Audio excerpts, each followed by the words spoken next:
Assalamualaikum warahmatullahi wabarakatuh. Saya Dea Kurniasari, perwakilan dari kelompok 2 yang beranggotakan Anida Nur Ngarofa, Dea Kurniasari, Heni Widiawati, dan Imelia Putri akan menjelaskan apa itu ibu nifas. Yang pertama, pengertian ibu nifas akan dijelaskan oleh Anida Nur Ngarofa. Nifas adalah darah yang keluar dari rahim yang disebabkan melahirkan atau setelah melahirkan. Darah nifas keluar selama 40 hari setelah melahirkan.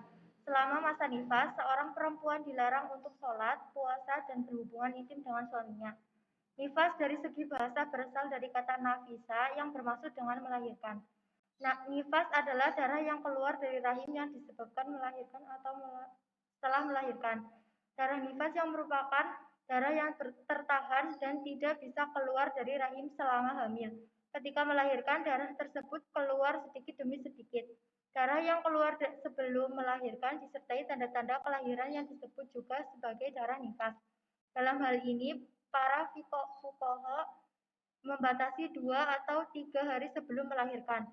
Menurut Imam Syafi'i, darah nifas adalah darah yang keluar dari rahimnya wanita sebelum mengalami kehamilan, meskipun darah yang keluar hanya berwujud segumpal darah. Hal-hal yang tidak boleh dilakukan oleh ibu nifas. 1. Melakukan aktivitas fisik atau olahraga berat. 2. Lalai merawat area kewanitaan. 3. Berhubungan intim. 4. Terlalu larut dalam emosi. Berikutnya akan dipresentasikan oleh Imelia Putri. Mitos dan fakta ibu nifas. 1. Dilarang makan ikan, telur, dan daging supaya bekas jahitan cepat sembuh. Tradisi yang satu ini hanya mitos. Pasalnya, ibu yang baru saja melahirkan justru perlu asupan protein lebih tinggi dalam rangka penyembuhan luka dan pemulihan fisik. Bila terjadi kekurangan asupan protein selama masa nifas, penyembuhan luka akan lebih lambat dan dikhawatirkan malah beresiko terkena infeksi. Usahakan untuk mengonsumsi 40 gram protein tiap hari guna membantu penyembuhan luka setelah melahirkan. Untuk ibu menyusui, bahkan ada kebutuhan ekstra 600 kalori setiap hari. Asupan kalori yang tidak mencukupi akan menyebabkan ibu baru mudah lelah dan produksi air susu ibu ASI yang berkurang. Penuh juga kebutuhan cairan dengan minum setidaknya 8 gelas air per hari atau 2 liter. Asupan cairan sangat penting untuk membantu proses penyembuhan dan menjaga kecukupan proteinasi. Yang selanjutnya akan dipresentasikan oleh Mbak Heni.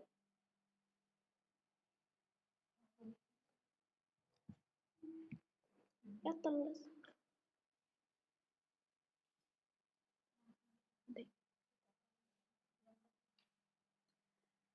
Tidak boleh makan salak dan sirsak, nanti terjadi pendarahan.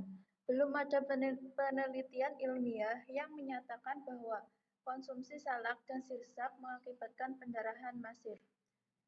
Harus pakai stagen selama masa nifas. Pemakaian stagen mungkin lebih arah kultur dan tradisi. Setelah bersalin, dinding perut dirasa kendor dan tidak langsung kembali ke bentuk semula. Pemakaian stagen diharapkan mengembalikan bentuk perut seperti sedia kala sehingga nampak langsing. Dalam hal ini, dikembalikan sepenuhnya kepada masing-masing pribadi. Faktanya secara ilmiah, di dinding perut secara bertahap akan kembali ke bentuk semula. Sebelum dijumpai penelitian ilmiah tentang pemakaian stagen pasca persalinan.